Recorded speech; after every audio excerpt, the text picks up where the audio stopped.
Election commission का काम सिर्फ इलेक्शंस करवाना नहीं होता, उसकी सबसे बड़ी जिम्मेदारी होती है हर एलिजिबल सिटीजन का वोट सुरक्षित रखना। लेकिन अगर वोटर लिस्ट ही सवालों के घेरे में आ जाए तो समझ लीजिए डेमोक्रेसी सीधे खतरे में है।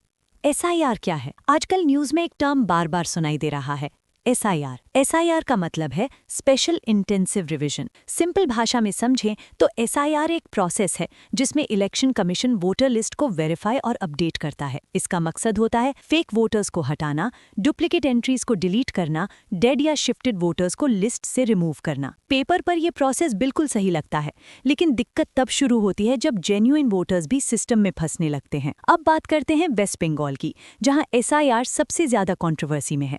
यहाँ करीब 3,50,00,000 वोटर्स को अनमैप्ड वोटर्स की कैटेगरी में डाल दिया गया। अब अनमैप्ड वोटर्स का मतलब क्या? मतलब उनका नाम पुराने वोटर रिकॉर्ड से डिजिटली लिंक नहीं हो पाया या पेरेंट्स या ग्रैंड पेरेंट्स के डेटा से मैच नहीं हुआ। इस वजह से इन वोटर्स को एसआईआर हियरिंग के लिए बुलाया गया ताकि वे ये साबित कर सकें कि वे जेन्युइन इंडियन वोटर्स हैं। लेकिन ग्राउंड रियलिटी कुछ और ही कहती है। लाखों वोटर्स हियरिंग में पहुंचे ही नहीं, कई लोगों को नोटिस कभी मिला ही नहीं।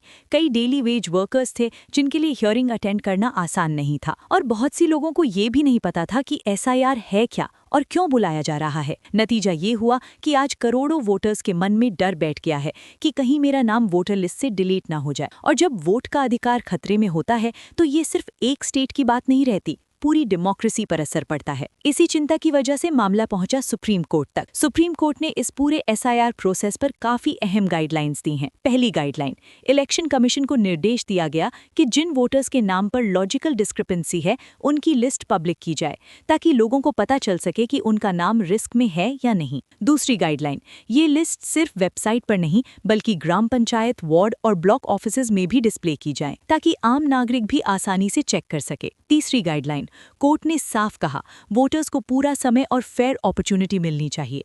हियरिंग प्रोसेस ट्रांसपेरेंट और नॉन आर्बिट्ररी होनी चाहिए। पॉलिटिकल पार्टीज के बूथ लेवल एजेंट्स BLAs को हियरिंग में मौजूद रहने दिया जाए ताकि प्रोसेस में मिसयूज ना हो। सुप्रीम कोर्ट का मैसेज बिल्कुल साफ है, एसआईआर के नाम पर किसी भी जेन्युइन वोटर को डिसइनफ्रेंचाइज नहीं किया जा सकता। याद रखिए, वोट सिर्फ एक बटन नहीं होता, वो एक सिटीजन की पहचान और अधिकार होता है।